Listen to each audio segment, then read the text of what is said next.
Welcome to G Fun Facts Online. Have you ever picked up your suit or favorite dress from the dry cleaner, noticed that faint, sharp chemical smell, and wondered what it was? For decades, that smell was the signature of an incredibly effective, yet deeply problematic chemical that became the backbone of an entire industry. Today, we're peeling back the plastic wrap on the dry cleaning business to uncover the toxic legacy of its star solvent and explore the safer future of clean clothes. This isn't just about stains and fabrics, it's about our health and the health of our planet. Let's start with the main character in this story, a chemical with the mouthful of a name, tetrachloroethylene, but known to everyone in the business as PERC. For over 70 years, PERC has been the king of dry cleaning. Why? Because it's a powerhouse. It's a non-flammable solvent that can dissolve oils, greases, and fats without damaging delicate fabrics like wool or silk. From an operational standpoint, it was the perfect solution. But from a biological and environmental standpoint, it's a slow-motion disaster. The U.S. Environmental Protection Agency, or EPA, classifies PERC as a likely human carcinogen. The primary battleground for this chemical inside our bodies is the liver.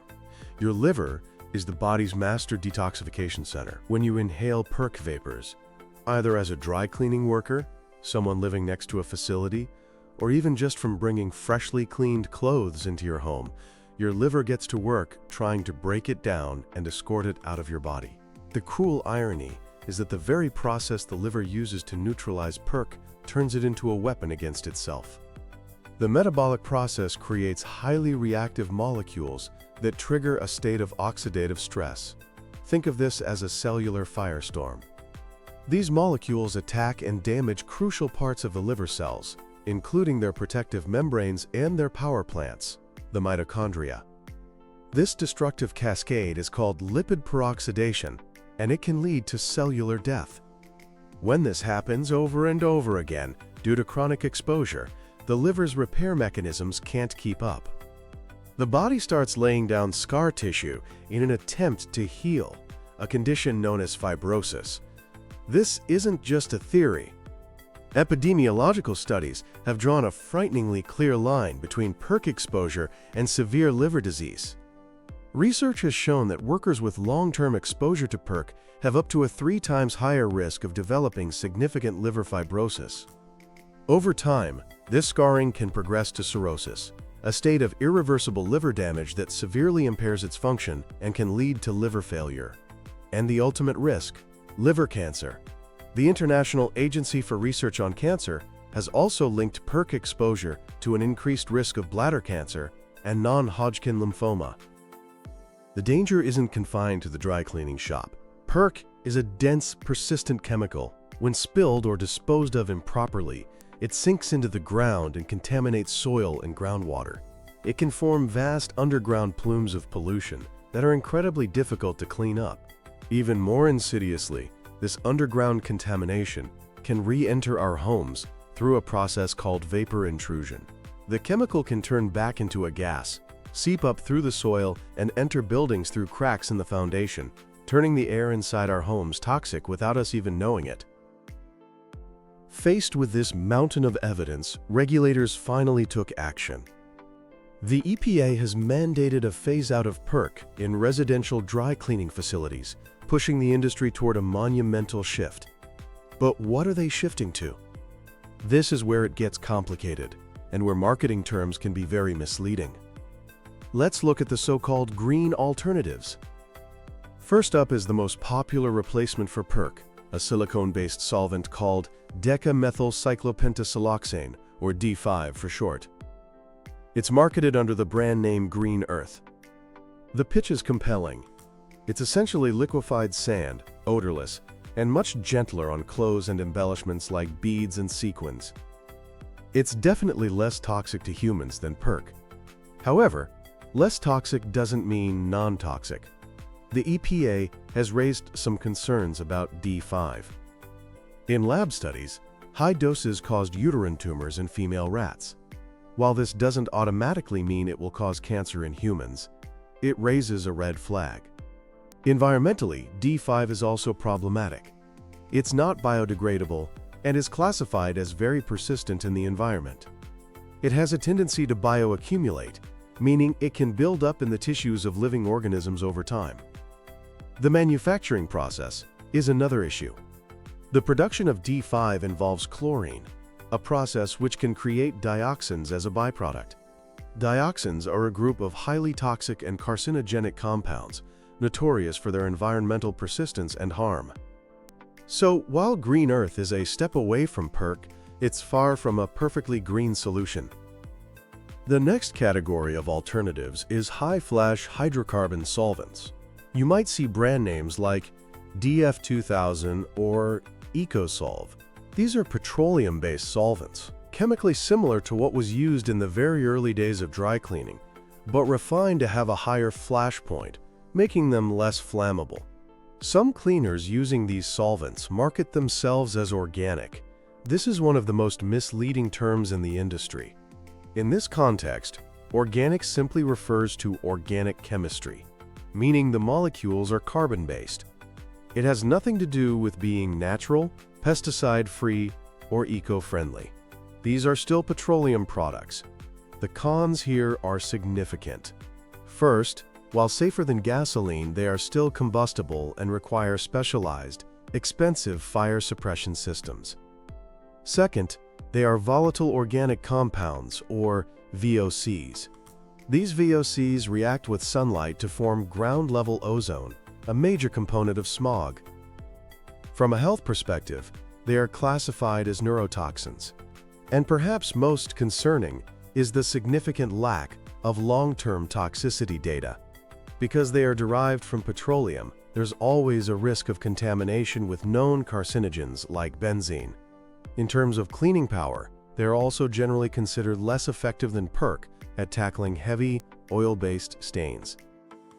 So, if silicone and hydrocarbon solvents are compromised solutions, are there any truly safe, truly green options?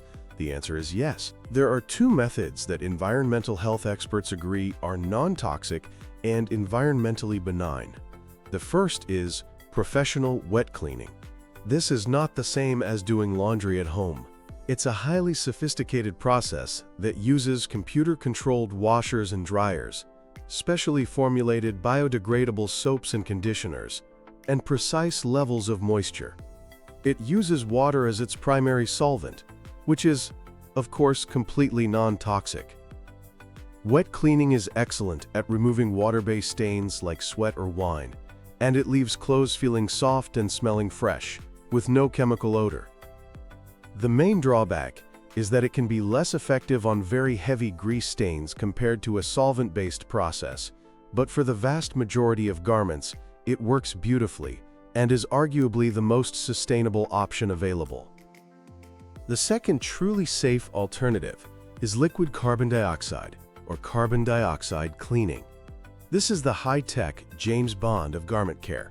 The process uses carbon dioxide, the same gas we exhale, and puts it under high pressure, about 700 pounds per square inch.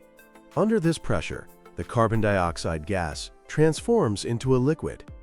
This liquid carbon dioxide then functions as a solvent, flushing away dirt and oils from fabric.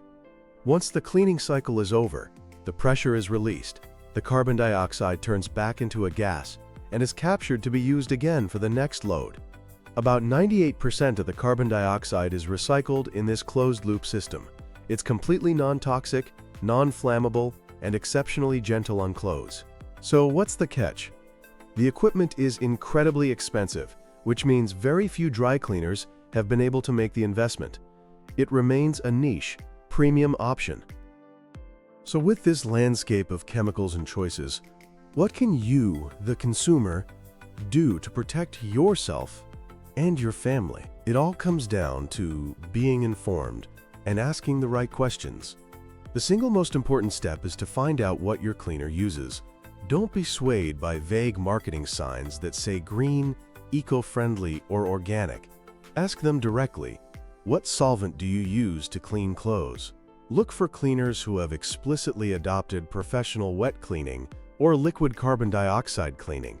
These are the gold standards for safety. If your local options are limited to green earth or hydrocarbon solvents, Understand that while they are better than PERC, they are not without their own set of concerns. If you find that you have no choice but to use a cleaner that still uses PERC, there are crucial steps you can take to minimize your exposure. First, air out your clothes.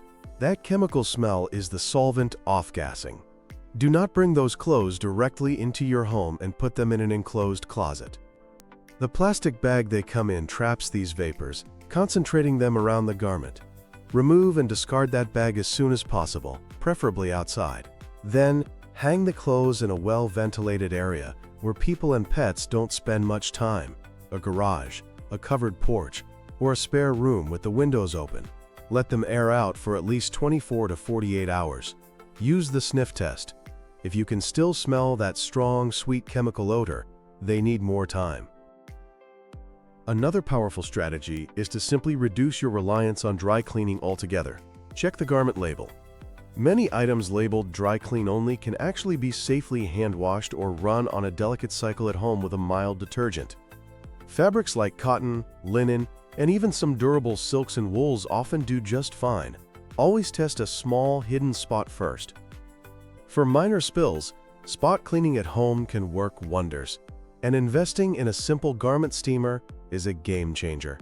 A steamer can refresh clothes, remove wrinkles, and kill odor-causing bacteria, extending the time between professional cleanings.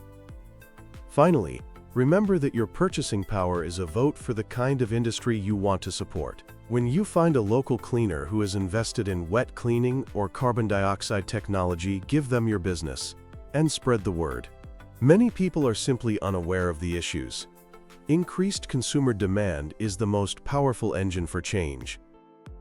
The world of dry cleaning is in the middle of a long overdue revolution. For decades, we accepted a hidden bargain: crisp, clean clothes in exchange for a toxic chemical that damaged our livers and our environment. That era is ending. The science is clear, regulations are shifting, and truly safe technologies now exist.